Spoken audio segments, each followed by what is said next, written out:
Calvin III. I've tackled the challenges of growing up in New York City, and I've been a marketing exec for over a decade here in Atlanta, Georgia.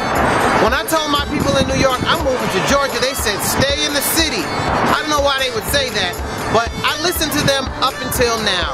I'm Survivor Johnny. I grew up playing in the woods here in Georgia. When I was a kid, there was no internet, there was no Xbox, there wasn't even Atari back then. We went out in the woods and played. That's what we did. I could teach anybody the skills that you need to survive until you're rescued if you get lost in the woods.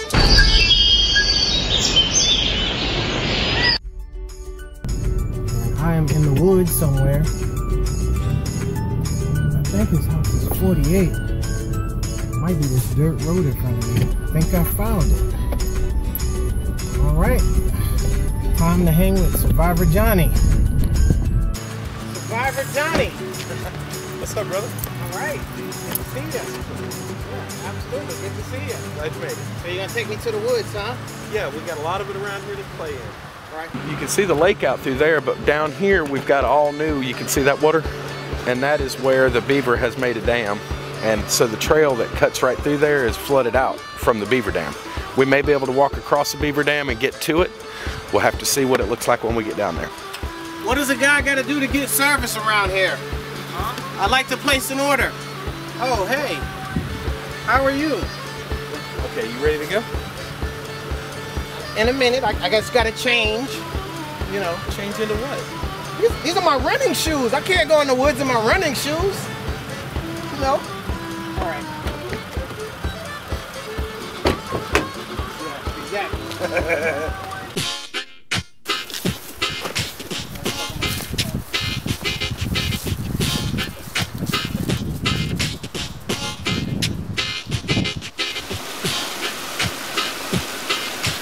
So what I want to know is if I got stuck out in the woods.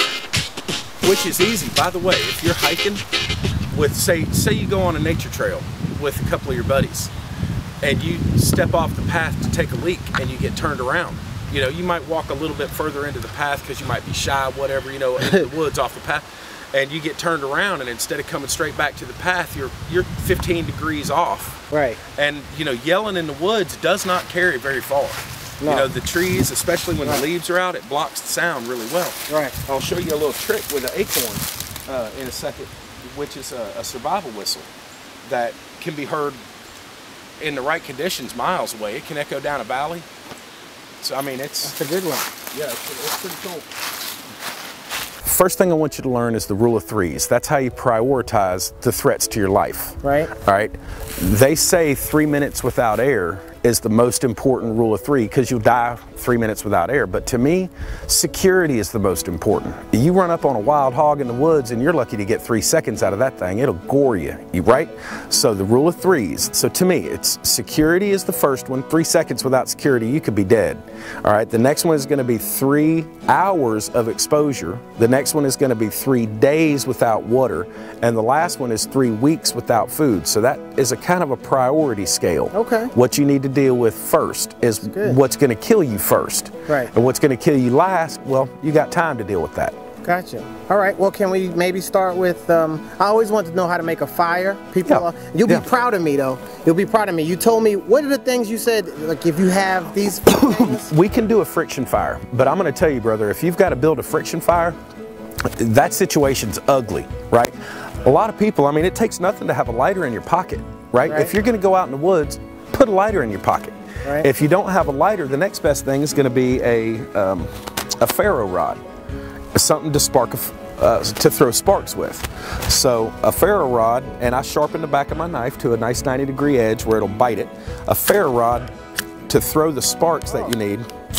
So, on that note, you'll be proud of me. I got something to show you. All right, nice. Now this is a good start. Now I want to point something out though. A hatchet or an axe, it's got a lot of weight, and that momentum is how you're going to chop the wood. Right. All right, this is a very light, easy to carry. But it's going to be hard to chop wood. But you're not going to chop. What you would do is actually lay this on the item you want to chop. If you put this where the item is that's going to be chopped is here, you're going to hit the back of it with a stick. That's called batoning. Oh, okay. All right, you can baton this with a stick that you pick up off the ground to cut something better than you'll be able to chop with this. All right, Hold that. Let's go ahead and break out. All right. This is actually my favorite of my survival tools. If I had one tool, this might be it. So basically, that's not a knife. This is a knife. Yeah, baby, that's right. I learn how to. Let's see how it works. Those all are right. Sweatpants, so I can't. Sweatpants. Yeah, sweatpants not good for the woods. I wear them sleeping. I know this is not the ferro rod that you wanted me to get, but you know, I was in a crunch. It's better to have something than nothing. But if you got nothing, just remember this: if you got nothing, if you're naked in the woods, Stone Age man made all their tools, right? And they lived long enough to make us, right? So it's true. There you go. All right, I'm in the house. Hey, you are. Way to go. Now the reason I like this is because I can chop the ground with it, I can dig with it, I can chop a tree, I can make a shelter. Down here I've got it sharpened up a little bit more so I could choke up on it and whittle something if I needed to, like a little pot hook or, you know, S-cut in a stick to make a figure-4 trap, something like that. So this is a very handy tool. This is called a Mora knife. I got this as a gift from a buddy of mine on YouTube, High Carbon Steel Love. All right, this knife is like a $15 knife. It's not an expensive knife, right? And it's high carbon steel. With the back of it has been sharpened to scrape wood or a ferro rod. And you know, very inexpensive, but it's a good starter survival knife. Right. Now, the one that I EDC, that I everyday carry EDC, this is also a Mora knife, made by the same company, just a different handle and a little bit of a different blade. Right. I like the finger guard because your finger's not going to slip up onto it when you're, you know, working. Oh, yeah, that's a good one. I would need that. So let's I don't know, let's make a fire. All right, let's do that. Not all ferro rods are created equally. Right. All right. You'll notice some throw real fine shower of sparks. Yeah. Some throw big chunky sparks that bounce around and fizzle. Makes it easier to start a fire. Can I try one? Yeah, go ahead and give it a couple. Whoa. See, the amount of sparks is now. Oh, yeah. Now, actually, I've got a few of these. This one is kind of, I just wanted to, you know. Yeah, you wanted to show funny. me how big your ferro rod was. It's kind of funny. Now, the one that I actually like to use is about as big around as a pinky, and it's maybe 4 inches long. This is about a pound of ferro. You don't really want. Here's another good thing to remember: when you're in the woods, everybody should carry like a little pack, right? You know, a little bit of gear with you. You're gonna want a, you know, canteen of some sort. Oh, preferably stainless steel. Yeah, I see you got a couple backpacks there.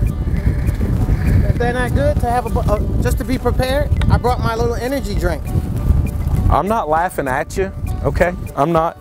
A stainless steel water bottle. A stainless steel water bottle is going to let you boil water. So you can't just drink that lake water. It might not be, you know, it might have microorganisms in it that'll upset you, right? And when your energy drink is gone, you're out of drink if you're lost in the woods. But if you got a stainless steel bottle, you can actually just maybe get some lake water, start a little fire around your bottle and boil it to make it safe to drink. So I'm not saying energy drink is bad, but maybe carry it in a stainless steel bottle. All right, good to know. Next time. You're in Paulding County, Georgia. There ain't no cell service out in these woods.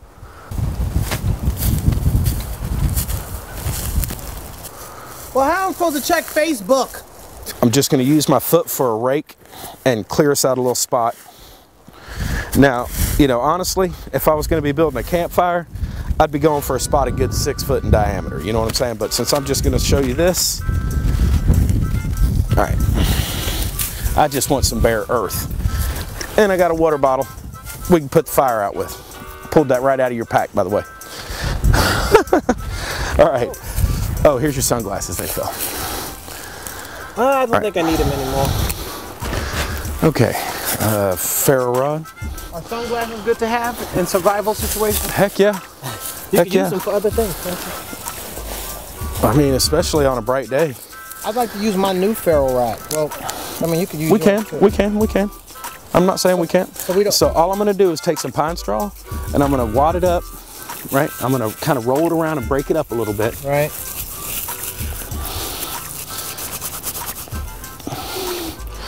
And then there's a lot of methods for a ferro rod. Some people like to just do like this and it'll slap the tinder bundle, so that's not good. Some people like to hold their their knife hand still, their scraper hand still, and pull the rod. And I'm not saying that's bad at all, right? I personally like to bury the rod and just work the knife. Oh, I don't have a little knife, but. And then you can see the fire, right? Yeah. So there you go. All right, now we'll let you do it with your rod. You're kind of doing it right. Instead of scraping on the uphill, yeah, try to get all the sparks to go down. So you're like scrape, scrape, scrape. Yeah. You had a fire. Did you see it? No. It's okay. Maybe it's the wind. Can I help? All right, what I want to do is actually break this up a little bit more. Kind of roll it in my hand and break it up a little bit more. So somebody just made this? Yeah, my buddy made that for me. It's really cool too because these all glow in the dark. So if you drop your ferro rod, you can find it. Yeah, you hit it. You're looking for it with a flashlight. There you go. You'll get that. I guess because I'm hitting my kindling.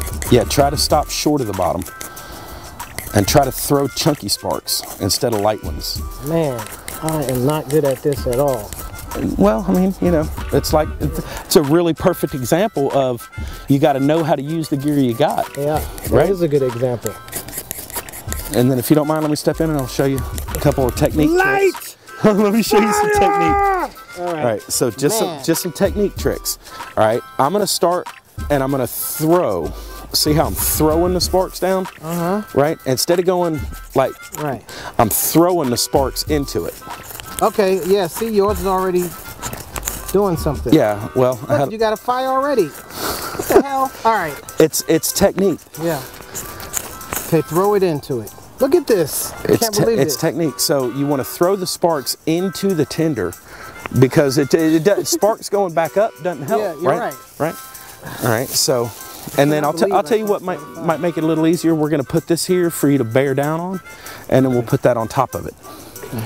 And I'll hold it for you. Just no, that's too much. Well, you can use your foot. Oh, Let's get some tinder back over here where you're scraping. Throw the sparks into the tinder. There you go. You got fire. Yeah. Don't put it out. Yeah, I did it. Once you got the fire, you don't want to put it out. I mean, you know. Yeah, for now we will. Yeah. I did it. Yeah. Booyah. All right, now, I'm going to show you the difference of why I like fat wood. I harvested some fat wood before you came. I actually like to harvest a couple pieces and just keep them in my bag so we could show what fat wood is, okay? Oh. See how sappy this is? Yeah. All right, this is good fat wood. That's nice and sappy. And I like to cut it down into little pieces that'll fit in my bag. This is actually a little bit dried out, but that's okay. So if I take this, instead of what we were doing just now with the curls and stuff, if I take the scraper, or in my case, I'll use the back of my knife for a scraper, so that's what I would use, but I'll just take this and scrape it down and see the little shavings that I'm getting? Yeah. All right, now those little shavings are kind of like fine curls.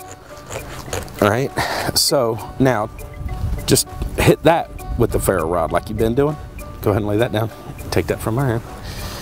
And then bury your ferro rod right onto that stick like you just did.